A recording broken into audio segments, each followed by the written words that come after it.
కీర్తనలు 23వ అధ్యాయం 4వ వచనం. గాఢాంధకారపు లోయలో నేను సంచరించినను ఏ అపాయమునకు భయపడను. నీవు నాకు తోడయ్యుందువు, నీ దుడ్డు కర్రయు నీ దండమును నన్ను ఆదరించును. దావీదు తన యొక్క అనుభవాన్ని ఇంకొక మెట్టు ముందుకు తీసుకుని వెళుతూ ఈ వచనాన్ని రచించున్నాడు. మొదటి నుంచి మనం చూసినప్పుడు మొదటి వచనంలో దేవుడిని కాపురిగా కలిగి ఉండి దేవుని వెంబడించడం అనేటువంటిది మొదలుపెట్టిన తరువాత దేవుడు ఏ విధంగా అతన్ని నడిపించున్నాడు. మొట్టమొదటిగా పచ్చిక గల చోట్ల శాంతికరమైన జలముల యొద్ద నన్ను నడిపించుచున్నాడు. అనగా చక్కగా పోషించి నెమ్మదిగా తన ఆత్మీయ స్థితిలో ఎదగగలగటానికి కావలసిన బలాన్ని పుంజుకునటానికి అవసరమైనటువంటి వెలుగు, తర్వాత ఆహారాన్ని ఆత్మ సంబంధంగా అనుగ్రహించి తిని త్రాగి ప్రభువునందు ఆనందించగలిగినట్లుగా ఉంచాడు. ఆ చేసేటువంటి ప్రక్రియలో 3వ వచనంలో నా ప్రాణమునకు ఆయన సేద తీర్చుచున్నాడు, తన నామమును బట్టి నీతి మార్గములలో నన్ను నడిపించుచున్నాడు.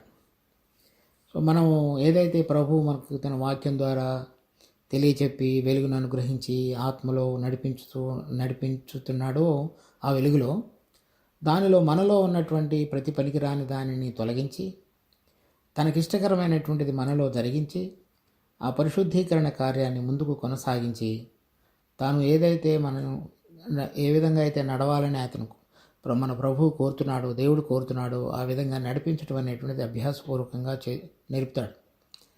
మొట్టమొదట్లో మనందరం కూడా ప్రభువుని ఎరగక మునుపు ప్రాణ సంబంధమైన జీవాన్ని కలిగి మంచి చెడులు ఆధారంగా జీవించే జీవితం.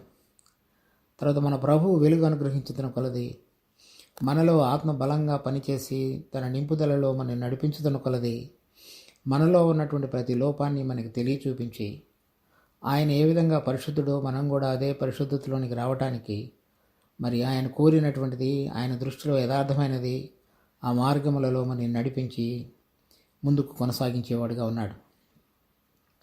సో ఆ 3వ వచనంలో ఉన్నటువంటి అనుభవం మన అంతరంగంలో ఉన్నటువంటి పనికిరానటువంటిది దేవుడికి అయిష్టకరమైనటువంటి స్వభావం మీద మనం జయం పొంది దేవుడు కోరుతున్న విధంగా మన జీవితంలో పరిశుద్ధీకరణ, తర్వాత నీతి, ఆ క్రియలు బయలుపరచగలగడానికి పనికొచ్చేటువంటి విధంగా ఆ 3వ వచనాన్ని మనం చూడవచ్చు. తర్వాత 4వ వచనంలో చూసినట్లయితే గాఢాంధకారపు లోయలో నేను సంచరించినను ఏ అపాయమునకు భయపడను. నీవు నాకు తోడయ్యందువు, నీ దుడ్డు కర్రయు నీ దండమును నన్ను ఆదరించును. పిలువబడినటువంటి ప్రతి విశ్వాసి కూడా మొదటిలో మన ప్రభువు వ్యవహరించేటువంటి విధానం మన అంతరంగంలో ఉన్నటువంటి దేవునికి వ్యతిరేకమైనటువంటి స్వభావంతో వ్యవహరించేవాడుగా ఉంటాడు.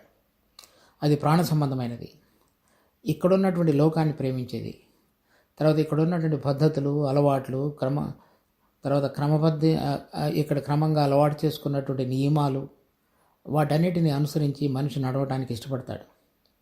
ఎప్పుడైతే ఆయన మనకు ఆత్మలో వెలుగు అనుగ్రహించి వాక్యంలో నూతనమైనటువంటి దర్శనాన్ని పొంది ప్రభువును గురించినటువంటి ప్రత్యక్ష జ్ఞానం యొక్క అనుభవంలోనికి వస్తున్న కొలది మనలో దాగి ఉన్నటువంటి ఆయనకి అయిష్టమైనటువంటి అనేక గుణాలను మనకి చూపించుతూ ఉంటాడు. ఆ 3వ వచనం అనేటువంటిది దానికి నిదర్శనం అన్నమాట.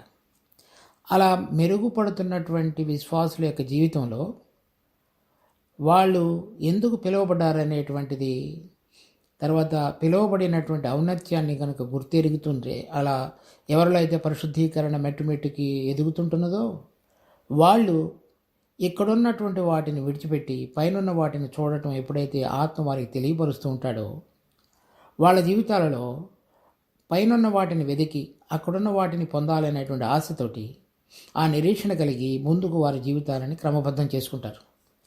ఆ క్రమబద్ధం చేసుకుని అటు దశగా నడుస్తున్నటువంటి సమయంలో అపవాది అతడు విజృంభించి వారిని ఎదుర్కొనేవాడుగా ఉంటాడు. అతడు ఈ విధంగా జయించి శత్రువును ఓడించినటువంటి బలం కలిగినటువంటి విశ్వాసులందరి మీద అతడు గాఢాంధకారపు లోయలోనికి నెట్టినటువంటి విధంగా పోరాడేవాడుగా ఉంటాడు. ఎందుకంటే ఒక సమయం రాబోతున్నది. ఆ సమయం ఏమిటంటే మన ప్రభు అయిన యేసుక్రీస్తు ఈ లోకానికి తిరిగి వచ్చి తను ఈ భూలోకమంతటి మీద రాజుగా అధిపతిగా ఉండి 1000 సంవత్సరాలు రాజ్య పరిపాలన చేయబోతున్నాడు. ఆ రాజ్య పరిపాలనలో ఆయనతో పాటుగా మరి జత పనివారుగా లేకపోతే తోటి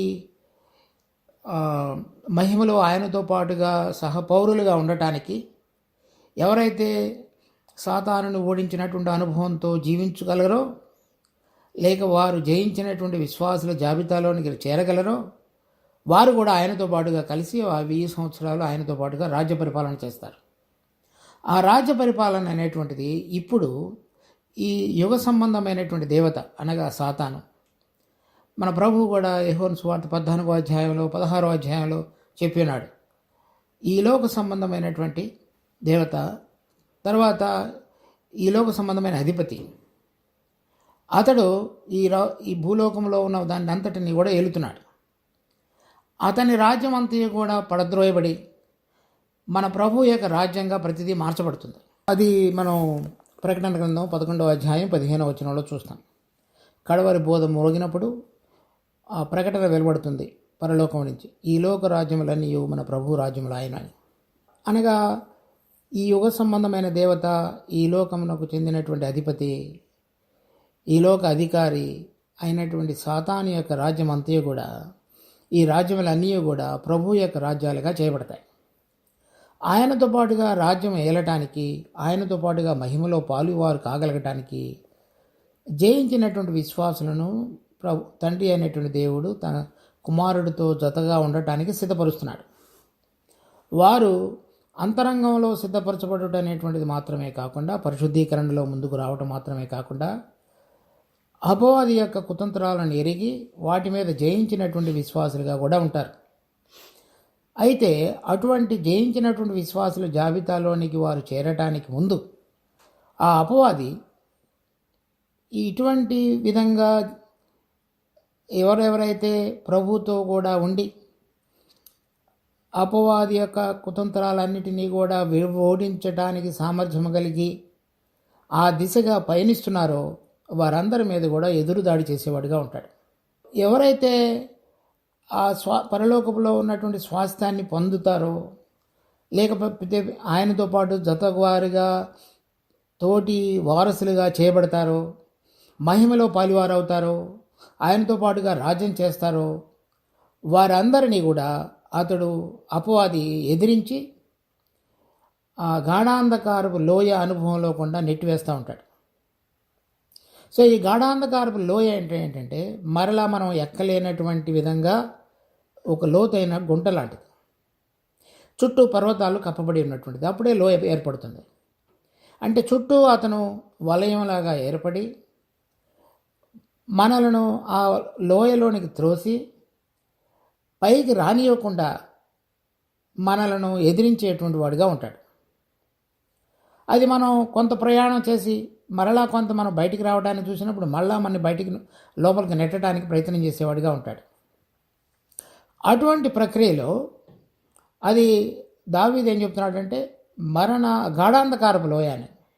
తర్వాత ఇంగ్లీష్ బైబిల్లో ఇంకా కొన్ని తరుజుమాలలో మరణాంధకారపు లోయ అని రాయబడింది. సో ఆ మరణం అనేటువంటి ఏదైతే ఒక బిలం ఉన్నదో అది చీకటితో కూడింది. అది ప్రకటన గ్రంథం 20వ అధ్యాయంలోను 9వ అధ్యాయంలో కూడా ఉంది. అటువంటి అనుభవంలో కూడా నేను వెళ్ళినప్పటికీ అని చెప్తున్నాడు. అంటే ఎక్కడైతే మరణం ఏలుతున్నాడో, ఎక్కడైతే చీకటి కమ్మి ఉన్నదో అటువంటి అనుభవంలో కూడా నేను వెళ్ళినప్పటికీ అని అర్థం. అది విశ్వాసులైనటువంటి బిడ్డలు మనందరం కూడా అటువంటి అనుభవంలో కూడా వెళ్ళి బయటికి రాగలిగినప్పుడే, ఆ మరణాన్ని ఓడించిన వాళ్ళుగా ఉండగలిగినప్పుడే వాళ్ళు మాత్రమే ఆయనతో పాటుగా రాజ్యాన్ని కూడా చేయగలుగుతారు. దావీదు తన జీవితంలో అటువంటి అనుభవంలో కూడా దేవుడు తీసుకువెళ్ళాడు దావీదుని. 3వ వచనంలో మనం చూసాం, నీతి మార్గములలో నన్ను నడిపించుచున్నాడు. తనకు శత్రువుగా ఉన్నటువంటి సౌలు చేత తరమబడినప్పుడు అతనిని చంపగలగటానికి అవకాశం వచ్చినప్పటికీ దేవుని యొక్క గుణాన్ని, తన అంతరంగంలో జరిగినటువంటి మార్పుని ప్రస్ఫుటంగా దావీదు కనపరచగలిగాడు. 4వ వచనానికి వచ్చేటప్పటికి తన కుమారుడైనటువంటి అబ్షాలోము అతడిని చంపడానికి, తర్వాత తన రాజ్యాన్ని తీసివేసుకొని అతడు తరమబడ్డాడు. తన సొంత కుమారుడు తనకు కలిగినటువంటి పరిస్థితుల్లో అతను మొత్తం అంతటిని విడిచిపెట్టి నిందను సహించి మరలా తన కుమారుడిని ప్రేమించి, అంటే ఎవరు కూడా కుమారుడిని చంపవద్దని చెప్పాడు యుద్ధంలో కూడా, అటువంటి స్థితిలో కూడా వెళ్ళి ఉన్నాడు. అటువంటి స్థితిలో కూడా వెళ్ళి తనతో దేవుని ఏర్పాటులో జీవించగలిగి అది మరణకరమైనటువంటి అనుభవంతో కూడినది. దానిలో కూడా అతడు జయించిన వాడిగా బయటికి రాగలిగాడు. విశ్వాసులైన మన అందరం కూడా ఏదైతే మనం జీవించేటువంటి పరిస్థితుల్లో అపవాది రకరకాలుగా మనల్ని తీసుకుని వచ్చి మనం జయించకుండా ఓడిపోయినటువంటి జీవితంలోనికి మరలా మనల్ని నెట్టడానికి ప్రయత్నం చేసేటువంటిదే ఆ గాఢాంధకారపు లోయ. పౌలు జీవితంలో చూడండి, 2 కొరింథీ 1:8 నుంచి నేను చదువుతాను. సహోదరులారా, ఆసియాలో మాకు తటస్థించిన శ్రమను గురించి మీకు తెలియకుండా మాకు ఇష్టం లేదు. అదేదనగా మేము బ్రతుకుదుము అను నమ్మకం లేక ఉండినట్లుగా మా శక్తికి మించిన అత్యధిక భారము వలన కృంగిపోతుమే. మరియు మృతులను లేపు దేవుని యందే కానీ మా యందే మేము నమ్మిక ఉంచకుండానట్లు మరణమగుదమను నిశ్చయము మా మట్టుకు మాకు కలిగి ఉండెను. ఆయన అట్టి గొప్ప మరణము నుండి తప్పించను, ఇక ముందుకును తప్పించను. మరియు మా కొరకు ప్రార్థన చేయటం వలన మీరు కూడా సహాయం చేయుచుండగా ఆయన ఇక ముందుకును మమ్మను తప్పించునని ఆయన యందు నిరీక్షణ గలవారమై ఉన్నాము. దావీదు ఏం చెప్తున్నాడు? నేను గాఢాంధకారపు లోయ అనుభవంలో గుండా వెళ్ళినప్పటికీ నేను భయపడను, నువ్వు నాకు తోడుగా ఉండు. నేను భయపడను, ఎందుకంటే మాకంటే ముందుగా నువ్వు వెళ్ళి ఆ మరణాన్ని ఓడించి తిరిగి లేచున్నావు. నీ యందు కనుక మా జీవం కనుక దాచబడి అంటే నీ యందు దాగి ఉన్నటువంటి ప్రతి ఒక్కరి యొక్క జీవాన్ని కూడా నువ్వు భద్రంగా ఆ మరణం యొక్క అనుభవంలో కూడా తీసుకుని వెళ్ళి వాడందరినీ కూడా మరలా బయటికి తీసుకుని వచ్చేవాడుగా ఉంటావు. అందుచేత నేను భయపడను. తర్వాత 2 కొరింథీ 4:7 నుంచి, అయినను ఆ బలాధిక్యము మా మూలమైనది కాక దేవునిదై ఉండినట్లు మంటిఘటములలో ఈ ఐశ్వర్యము మాకు కలదు. ఎటుపోయినను శ్రమపడుచున్నను ఇరికింపబడి వారము కాము, అపాయములో ఉన్నను కేవలము ఉపాయం లేని వారము కాము, తరమబడుచున్నను దిక్కులేని వారము కాము, పడద్రోయబడినను నశించు వారము కాము. యేసు యొక్క జీవము మా శరీరమందు ప్రత్యక్షపరచబడుటకై యేసు యొక్క మరణ అనుభవమును మా శరీరమందు ఎల్లప్పుడూ వహించుకొని పోవుచున్నాము.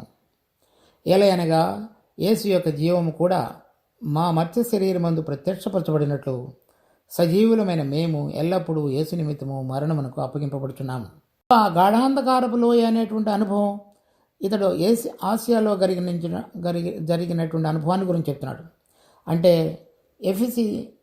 ఎఫీసీ అనేటువంటి స్థలంలో సంఘం ప్రారంభించబడక మునుపు అతడు అక్కడ గడిపినటువంటి 3 సంవత్సరాల కాలంలో అతడు మరణాన్ని ఎదుర్కొన్నటువంటి స్థితిని గురించి మాట్లాడుతున్నాడు. ఎక్కడెక్కడైతే దేవుని కొరకు నిలబడి ఆయనకి సాక్ష్యంగా జీవించడానికి ప్రయత్నం చేస్తూ దేవుడి నామానికి మహిమ తీసుకొని రావాలని కోరుతున్నారో దేవుని బిడ్డలు, వారందరూ కూడా ఆ ప్రయాసంలో ముందుకు సాగకుండా వారిని నిరాశపరిచి వారిని మరణం యొక్క అనుభవంలో కూడా నెట్టివేసేవాడుగా ఉంటాడు అపవాది. కానీ ప్రభు ఏం చేస్తున్నాడంటే, అతను ఏం చెప్తున్నాడంటే, దావీదు ఏం చెప్తున్నాడంటే, నేను భయపడను, ఎందుకంటే మాకు కలిగినవన్నీ కూడా అటువంటి శ్రమలు అనేవి కూడా నువ్వు మేలుకరంగా మారుస్తావు వాటిని, అందువల్ల మేము భయపడం, నువ్వు నాకు తోడుగా ఉండు. అంటే మేము అటువంటి అనుభవంలో కూడా వెళుతున్నప్పుడు నువ్వు మమ్మల్ని విడిచిపెట్టకుండా నువ్వు మాకు తోడుగా ఉండేవాడుగా ఉంటావు. చూడండి, కీర్తనలు 116:8. మరణము నుండి నా ప్రాణమును, కన్నీళ్లు విడవకుండా నా కన్నులను, జారిపడకుండా నా పాదములను నేను తప్పించున్నావు. అంటే అటువంటి ఆ గాఢాంధకారపు లోయ అనుభవంలో కూడా వెళుతున్నప్పటికీ కూడా నువ్వు నన్ను తప్పిస్తావు. ఎందుకనంటే అదే అధ్యాయంలో 15 యెహోవా భక్తుల మరణము ఆయన దృష్టికి విలువగలది. అంటే మరణం అంటే అది మనము చనిపోయి ఈ లోకాన్ని విడిచిపెట్టి వెళుతున్నటువంటి దాని గురించి కాదు ఇక్కడ ఇతను చెప్తున్నది.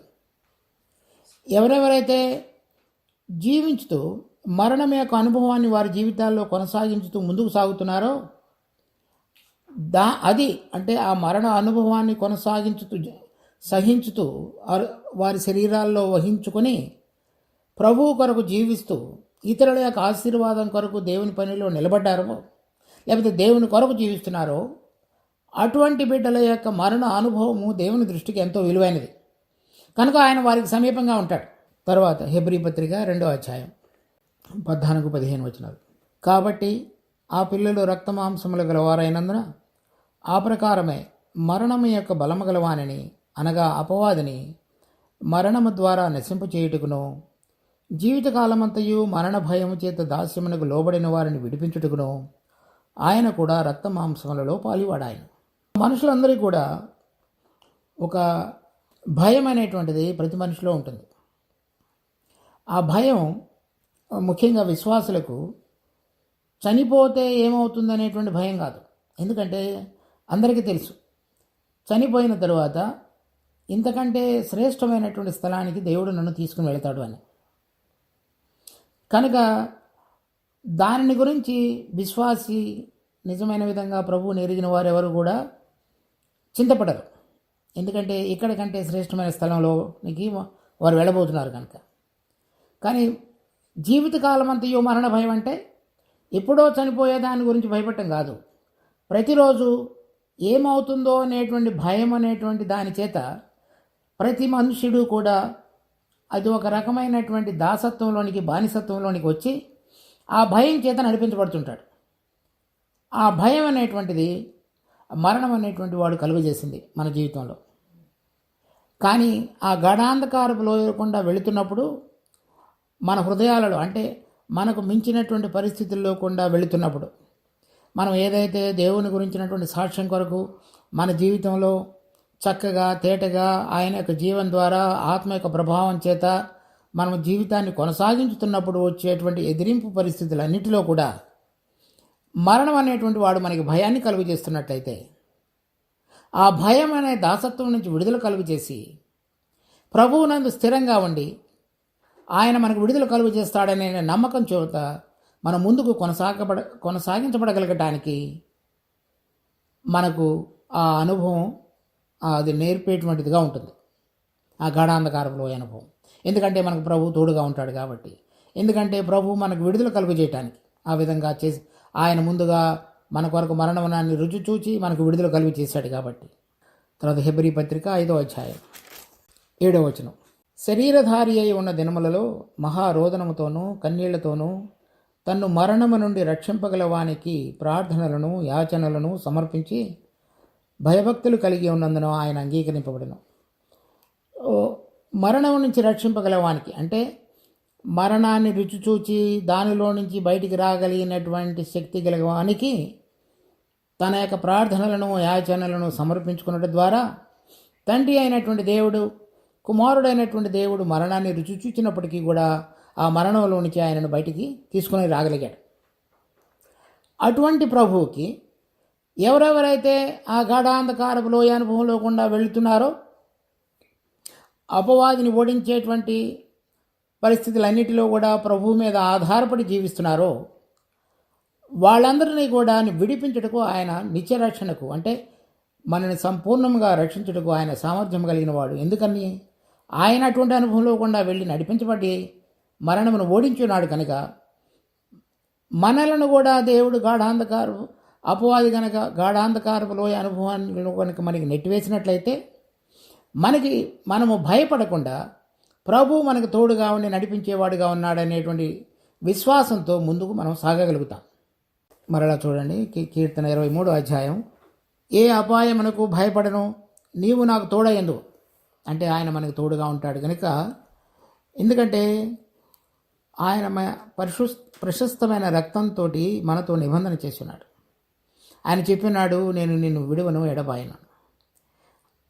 మరి పరిశుద్ధీకరణ కార్యంలో ముందుకు కొనసాగుతూ ప్రభు యొక్క సాక్ష్యం కొరకు మనము అపవాదితో ఈ లోకంలో పోరాడేటువంటి స్థితిలో మనం జీవిస్తున్నప్పుడు ప్రభు కొరకు ఆయన మనల్ని ఏమాత్రం కూడా విడిచిపెట్టాడు.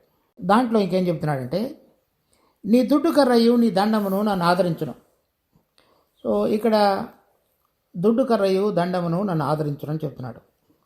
2 విషయాలు, ఒకటి దండం అనేటువంటిది, తర్వాత దుడ్డు కర్ర. ఇక్కడ నీవు నాకు తోడయ్యేందుకు నీ దుడ్డు కర్రయు నీ దండమును నన్ను ఆదరించును అని చెప్తున్నాడు. ఒక రెండు విషయాలు, ఒక దండము నీకు దుడ్డుకర్ర, లేకపోతే దీన్నే ఇంగ్లీష్లో స్టాఫ్ అండ్ రాడ్ అని చెప్పారు. రాడ్ అంటే తెలుగులో దండము, లేకపోతే స్టాఫ్ అంటే దుడ్డుకర్ర, లేకపోతే చేతికర్ర. ఈ రెండుకి కొన్ని ఒక రకమైన ఒక విశేషమైన అర్థాలు ఉన్నాయి. మొదటిగా దండాన్ని గురించి చూద్దాం. ఆదికాండం 49వ అధ్యాయం 10వ వచనం. షీలోహు వచ్చే వరకు యూదా యొద్ద నుండి దండము తొలగిపోదు, అతని కాళ్ల మధ్య నుండి రాజదండము తొలగదు, ప్రజలు అతనికి విధేయులై ఇందురు. ఈ దండము లేకపోతే ఈ దండం అనేటువంటిది, లేకపోతే ఇంగ్లీష్లో రాడ్, రాజదండము, లేకపోతే ఇంకొక చోట చూడండి, ఇక్కడ కీర్తనలు 45వ అధ్యాయం 6వ వచనం. దేవా, నీ సింహాసనము నిరంతరము నిల్చును, నీ రాజదండము న్యాయార్థమైన దండము. ఈ దండం అనేటువంటిది ఒక రాజరికానికి గుర్తు, లేకపోతే రాజు తన యొక్క అధికారానికి చేతిలో పట్టుకునేటువంటి దానికి గుర్తు రాజదండం. నన్ను ఆదరించేది ఏంటి అంటే, నేను ఈ విధంగా అంతరంగంలో పరిశుద్ధపరచబడటం మాత్రమే కాకుండా, శత్రువు అయినటువంటి సాతానును అతని దూతలను జయించుతున్నటువంటి అనుభవంలోనూ నన్ను ముందుకు కొనసాగించుతున్నప్పుడల్లా, నేను వెళుతున్నటువంటి అనుభవము శ్రమతోటి, దుఃఖంతో, మరణంతో కూడింది అయినప్పటికీ కూడా, రాబోతున్నటువంటి మహిమను నేను చూచినప్పుడు, ఆ మహిమలో నేను నీతో పాటుగా కలిసి రాజ్యం చేయబోతున్నాను అనేటువంటి ఆ దండము, లేకపోతే ఆ రాజ అధికారాన్ని గురించినటువంటి విషయం నాకు ఆదరణ కలుగజేస్తుంది. ఇప్పుడు వెళుతున్నటువంటి శ్రమలు ఏవి కూడా మనకి ఇబ్బంది, ఆదరణ, అవి తేలికైనవిగా ఉండవు. కానీ ఎవరి గమనం అయితే రాబోతున్నటువంటి మహిమ, ఆయనతో పాటుగా కలిసి మహిమలో రాజ్యమేలుట అనేటువంటిది కనుక మన హృదయాన్ని కనుక ఆవరించి ఉన్నట్లయితే, అది దండం. మనకు ఇవ్వబడినటువంటి ఆ నిరీక్షణ ప్రభువును చూచుట మాత్రమే కాదు, ఆయనతో పాటుగా కలిసి మహిమలో పాలువారమగుట, రాజ్యం చేయుట అనేది గనక మనం అర్థం చేసుకుని, ఈ గాఢాంధకారపు లోయ అనుభవంలో గుండా వెళుతూ దినదినము మనకు కలిగినటువంటి పరిస్థితులన్నిటిలో కూడా అతనితో, అపవాదితో పోరాడేటువంటి అనుభవంలో ప్రభువుతోటి, అంటే ప్రభు నువ్వు నాకు తోడయ్యేందుకు అతని తోడు తీసుకొని జయించుతున్నటువంటి అనుభవాన్ని, జీవాన్ని కనుక మనం ప్రకటించగలిగితే, అది మనకి ఏమి ఆదరణ కలుగు చేస్తుంది అంటే, నేను ఆ విధంగా నన్ను ప్రభువు నడిపించుతున్న కొలది ఆ మహిమలో పాలివాడునగటానికి యోగ్యుడునుగా చేయబడుతున్నాను అనేటువంటి విషయం నా హృదయానికి ఆదరణ కలుగజేస్తుంది. అది మనం అర్థం చేసుకోవాల్సింది. అది అంతే కూడా ఒక రకంగా అందరూ అనుకోవచ్చు, ఆ దండం అనేటువంటిది శిక్ష అని. అది ఆ పరిస్థితిలో అలా ఉండవచ్చు, కానీ ఆ గడాంధకారపు లోయ యొక్క పరిస్థితి యొక్క అనుభవం దేనికి మార్చబడుతుంది అంటే, నేను ఆయనతో పాటుగా కలిసి రాజ్యమేలుటకు పనికొచ్చేటువంటి అర్హతలోనికి నన్ను తీసుకొస్తుంది. అది అంటే అటువంటి అర్హతలోనికి నన్ను దినదినము ప్రభు ముందుకు కొనసాగించుతున్నాడు అనేటువంటి ఆలోచన, లేకపోతే ఆ అనుభవము నా హృదయానికి నేను వెళుతున్న పరిస్థితిలో కూడా నేను సంతోషించగలిగేటట్లుగా ఆదరణ కలుగజేస్తుంది. రెండవది దుడ్డుకర్ర, లేకపోతే చేతికర్ర అని చెప్పారు. ఆ చేతికర్ర ఏం చేస్తుందంటే, నేను వెళ్ళేటువంటి ప్రతి పరిస్థితిలో, అటువంటి పరిస్థితిలో నా అంతటగా నేను ఆ గాఢాంధకారపు దానితోటి నేను జయించలేను.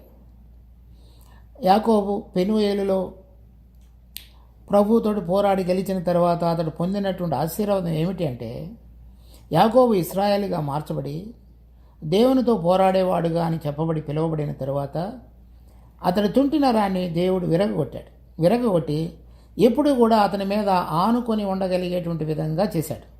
అతడు యోసేపు కుమారుని ఆశీర్వదించినప్పటికీ కూడా దేవుని మీద ఆనుకొని దేవుని యొక్క గమనము వలన వారిద్దరిని కుమారుని కూడా ఆశీర్వదించాడు. సంఖ్యాకాండం మొదటి అధ్యాయంలో చూస్తే యూదాకి 74,000 మంది సంతానం లెక్కబడితే, చివరిలో మొదలైనటువంటి యోసేపు పుత్రుల యొక్క ఇద్దరు సంతానం కలిపి 76,000 పైన. అంటే అది దేవుని యొక్క ఏర్పాటులో యాకోబు ఇశ్రాయేలు ముందుగా తెలుసుకుని వారిని ఆ విధంగా ఆశీర్వదించాడు.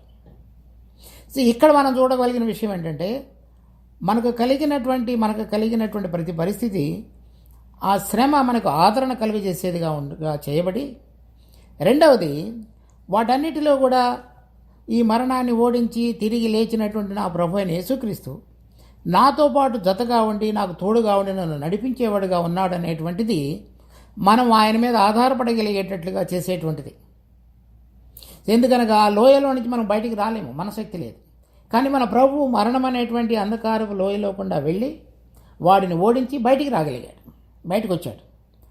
ఆయన మనకు జతగా ఉంటాడు కాబట్టి నేను వెళ్ళేటువంటి మరణం యొక్క అనుభవం ఆయనకి ఎంతో ఇష్టకరమైనది, ఆయనకు అది ఎంతో ఇష్టమైనది కాబట్టి ఆయన నాకంటే ముందుగా వెళ్ళి ఆ భయంలో యొక్క దాసత్వం నుంచి నాకు విడుదల కలుగు చేశాడు. కాబట్టి నేను ఆయన మీద ఆనుకుంటున్నప్పుడల్లా నా జీవాన్ని ఆయన జీవంలో బిగించి ఉంచున్నాడు కనుక నాకు విడుదల కలుగు చేసి నన్ను నడిపించేటువంటి నాయకుడిగా ఆయన ఉన్నాడు కనుక నేను భయపడను. అవి రెండు కూడా నాకు ఆదరణ కలుగు చేస్తూ ఉంటాయి. కనుక మనం ఎటువంటి శ్రమల్లో గుండా వెళుతున్నప్పటికీ మేము వారిని ఆదరించబడగలుగుటకు పరలోకముందున్నటువంటి సమస్తమైన ఆదరణకర్త దేవుడే మాకు తోడుగా ఉండి మమ్మల్ని ఆదరించి ఉన్నాడని పౌలు చెప్తాడు.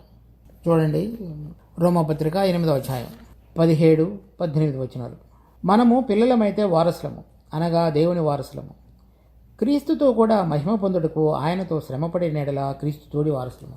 ఆ గాఢాంధకారపు లోయ అనుభవంలో గుండా వెళుతున్నప్పుడు నేను భయపడను, నాకు నువ్వు తోడుగా ఉన్నావు. అంటే ఆయనతో పాటుగా శ్రమలో నేను పాలువాడనవుటైనట్లయితే క్రీస్తు తోడి వారసులు. అంటే క్రీస్తును ఏ విధంగా తండ్రి అయినటువంటి దేవుడు ఉన్నతంగా హెచ్చించి రాబోయేటువంటి యుగంలో భూలోకంలో కానీ పరలోకంలోని కానీ సమస్తమును ఆయన ఆధిపత్యానికి అప్పగించున్నాడు. దానిలో నన్ను కూడా ప్రభు అయిన యేసుక్రీస్తు పాలువాడిగా చేసినాడు. కాబట్టి 18వ వచనంలో చెప్తున్నాడు, మన ఎడల ప్రత్యక్షము కాబో మహిమ ఎదుట ఇప్పటి కాలపు శ్రమలు ఎన్నతగినవి కావని ఎంచుచున్నాను. అలాంటి స్థితిలో నన్ను తోటి వారసులుగా ఆయన చేసి ఉన్నాడు. కాబట్టి ఇప్పటి కాలపు శ్రమలు ఏవి కూడా ఆ పొందబోయేటువంటి తోటి వారసత్వం కింద మహిమ కింద పోల్చదగినవి కావు. అటువంటి విధంగా నేను అవగాహన కలిగి అటువంటి అర్థంలోనికి నేను రాగలిగినట్లయితే అవి నాకు ఆదరణగా ఉంటాయి అని చెప్తున్నాడు. ఏది? ఆ దండము, ఆ దుడ్డుకర్ర, అనగా ఆ రాజ్యాన్ని గురించినటువంటి ఆయనతో పాటుగా కలిసి ఏలుతాను అనేటువంటి నిరీక్షణ. ఆ పరిస్థితుల్లో కూడా వెళుతున్నప్పుడల్లా నేను ఆయన మీద ఆనుకొని నా అంతట నేనుగా కాకుండా నా జీవం ఆయనలో బిగించబడి ఉన్నది కనుక మమ్మల్ని జీవప్రాప్తులుగా చేయవాడు ఆయనే కనుక ఆయన మమ్మల్ని నడిపించి ముందుకు సాగించేవాడుగా ఉన్నాడు. కనుక నేను భయపడను, ఇంకా ఆదరించబడతానని చెప్తున్నాడు. కనుక విశ్వాసమైన మనం మన అంతరంగంలో పని జరిగించడం మాత్రమే కాకుండా బయట ఆయన కొరకు పోరాడేటువంటి విధంగా దేవుడు అవకాశాలు ఇచ్చినప్పుడు వాటన్నిటిలో కూడా మన సొంత శక్తి చేత కాకుండా ఆయన మీద ఆధారపడుతూ రాబోతున్నటువంటి మహిమకు నిరీక్షణ ఎదురు చూస్తూ ప్రతి పరిస్థితిలో కూడా ఆయన మీద ఆధారపడి ముందుకు సాగినట్లయితే అటువంటి బిడ్డలు జయించిన వారందరినీ కూడా ఆయన రాజ్యంలో ఆయనతో పాటు మహిమలోనూ పాలివారుగా చేసేవాడుగా ఉన్నాడు. ప్రభు ఈ వాక్యమును మనకు ఆశీర్వదించిన గాక. ప్రార్థన చేసుకుందాం. మా దయగలిగిన తండ్రి, మీ కృపలో మాకు అనుగ్రహించిన ఈ వాక్యాన్ని బట్టి ఎంతో వందనాలు. దీన్ని మా కొరకే ఆశీర్వదించండి. మరి విశ్వాసులమైన మేము కేవలము ఉచితంగా రక్షణ పొందినటువంటి అనుభవంతో సంతృప్తి చెందక అంతరంగంలో మాలో జరిగించేటువంటి పరిశుద్ధీకరణ, మరి బహిరంగంగా మీ కొరకు మేము జీవించుతున్నప్పుడల్లా వచ్చేటువంటి శ్రమలు, దుఃఖము, వాటన్నిటిలో కూడా మేము మీ కొరకైనటువంటి సాక్షిగా జీవించగలగటానికి మాకు ఆదరణగా ఉంచబడినటువంటి మీ దండము, మీ దుడ్డుకర్రను బట్టి వందనాలు. మేము మీ మీద ఆధారపడి మీ ద్వారా నడిపించబడగలిగినటువంటి మంచి శ్రేష్టమైన అనుభవాన్ని మేము ముందుకు కొనసాగించగలుగుటకు మా జీవితాలన్నిటిలో అందరిలో కూడా సహాయపడండి. ఎప్పుడైతే రాబోతున్నటువంటి మహిమ కలిగినటువంటి నిరీక్షణ యొక్క అనుభవాన్ని, దానిలో ఉన్నటువంటి శ్రేష్టత్వాన్ని, ఔన్నత్యాన్ని మేము గుర్తించగలుగుతామో ఆత్మలో, అప్పుడు మాత్రమే మీరు మా జీవితంలో అనుమతించేవి, చేసేవి అంతరంగంలో కానీ బయట కానీ వాటి యొక్క విలువను మేము సరైన విధంగా గుర్తించగలుగుతాం. కనుక అటువంటి విధంగా మా కన్నులను తెరచి ప్రతి పరిస్థితిలో కూడా మీ యొక్క ఉద్దేశాన్ని, ఆ రాబోతున్నటువంటి తరం కొరకు మేము ఏ విధంగా సిద్ధపరచబడుతున్నామో దానిని గుర్తిరిగి మరి ఆ నిరీక్షణ యందు ఇవ్వబడిన ప్రతి పరిస్థితి యందు సంతోషించగలిగినటువంటి ఆనందించగలిగిన అనుభవాన్ని మీ ఆదరణ ద్వారా పొందగలుగుటకు మాకు సహాయపడండి. మమ్మల్ని మీకు అప్పగించుకుంటూ మా ప్రభువు త్వరగా రానైనటువంటి మా రక్షకుడైన యేసుక్రీస్తు నామమున వేడుకుంటున్నాం తండ్రి. ఆమెన్.